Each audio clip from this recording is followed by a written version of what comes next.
àwọn tó master craft wọn ara wọn náà wọn àfà wà. Ẹ máa rí àwọn àfà tó máa pé Ògún ò lágbára, Ọ̀ṣun ò lágbára, Ṣàngó ò lágbára. Kò yé yín Chris mo fi sọ pé master craft wọn ni wípé wọ́n ti mọ̀ wípé àwọn irúnmọlẹ̀ yẹn, àwọn òòṣà yẹn wọn ò ní ṣe anything tẹ́ ẹ̀ bá tí ì lọ tọwọ́ bọ̀ wọn lójú gangan. Ṣé rí nílẹ̀ Yorùbá a nígbàgbọ́ wípé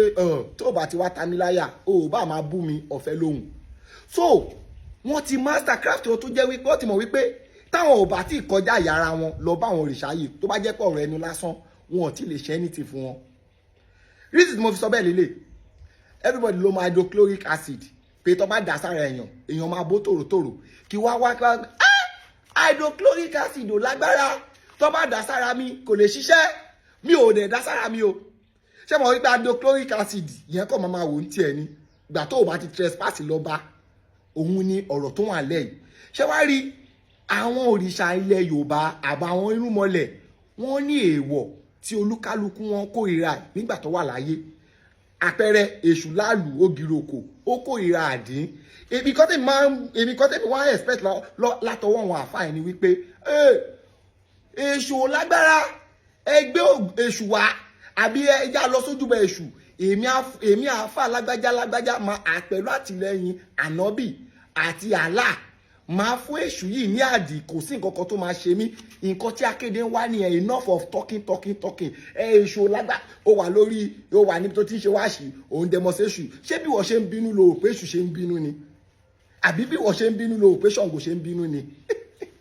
Nǹkan tí akéde fi sọ pé àwọn people wọ́n master craft yẹn wọ́n master ìsọ́sẹ̀ mo lè bí ṣe wáyìí tí bá jọ ọmọ àlè mo lè bú Ọ̀ọ̀ni kọ́ máa wò mí ràn ni pé wo àìmọ̀kan ló ń dà láàmú but tí bá lọ síwájú Ọ̀ọ̀ni kí iṣẹ́ wa lọ gbá Ọ̀ọ̀ni létí ṣe understand ìgbà yẹn gọ́gọ́ mo ti pógún. So tí bá kàn wà ń kọ̀rọ̀ yàrá mi tí bá ń bú Ọ̀ọ̀ni bó kàn bú for nothing náà nìyẹn ó kàn máa rí pé Ọ̀ọ̀ni kàn máa rí pé ọmọ eke ló ń ṣe lé ọmọdé ò mẹ̀là àbí báwọn máa sọ ọmọ ẹdìyẹ ò máa ṣá ìyá ẹ̀ ló máa wòdì ní Ọ̀ọ̀ni máa fi máa ṣe. ṣóye so nǹkan tẹ bá yọ̀ wọn àfà tán mẹ́nu Ṣàngó lágbára Ògún lágbára ẹ jẹ́ kó ṣiṣẹ́ experiment kó lọ sí ìdí òòṣà kan bóyá Ògún ni o àbí Ṣàngó pé ìwọ Ṣàngó oúnjẹ òbí ẹlẹ́lẹ́ yo èmi àfà lágbájá báyìí èmi mo á fún ẹ kíní yo lẹ́yìn ọjọ́ méje o kí nǹkan báyìí ṣe mí o. ṣé rí tí ẹni àfà bá lè ṣe kíní yẹn èèyàn tó máa di mùsùlùmí túràtọ̀ sẹ́yìn ló máa pọ̀ jù nílẹ̀ Yorùbá. Akéde tún ti sọ ilé mo tún lọ tèmi. Ó ṣeé ṣe kẹ́lòmíì máa rò pé tí àfà ò bá lè mú lọ ẹ bá àfà mú lọ kẹ́dẹ̀ pé rí àfà ń bẹ̀ ó ti o ìyẹn tún ti di ìkà. Tí ẹ bá lọ ń perí ẹni ẹlẹ́ni nídìí òòṣà ìkà nìyẹn o. Ṣùgbọ́n èèyàn tó sọ wípé nǹkan báyìí ò nágbára tóun fún ara ẹ̀ bá fẹ́ sára ẹ̀yìn lọ síbẹ̀ kó dẹ̀ lọ fi ṣe experiment káà lè lẹ́nu wípé Ṣàngó tẹ̀ lágbára àṣọ tẹ̀ over hype Ṣàngó ni òun lọ fún ní òbí yìí òun lọ fẹ́ṣù ní àdín yìí tẹ́ni tó dẹ̀ fún tó dẹ̀ wà láyé tó wà èmi personally máa di mùsùlùmí. Bọ́ tó bá dẹ̀ fẹ́ lọ fún àwọn nǹkan yẹn ní nǹkan wọn ìkan tó nífẹ̀ẹ́ láyé wọn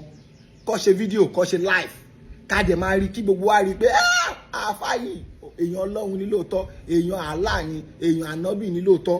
Ṣùgbọ́n tí gbogbo yẹn ọba ti wáyé wọn àfáyín ẹnu lọ ní bí àjàkárà àti wípé mo ní babaláwo kan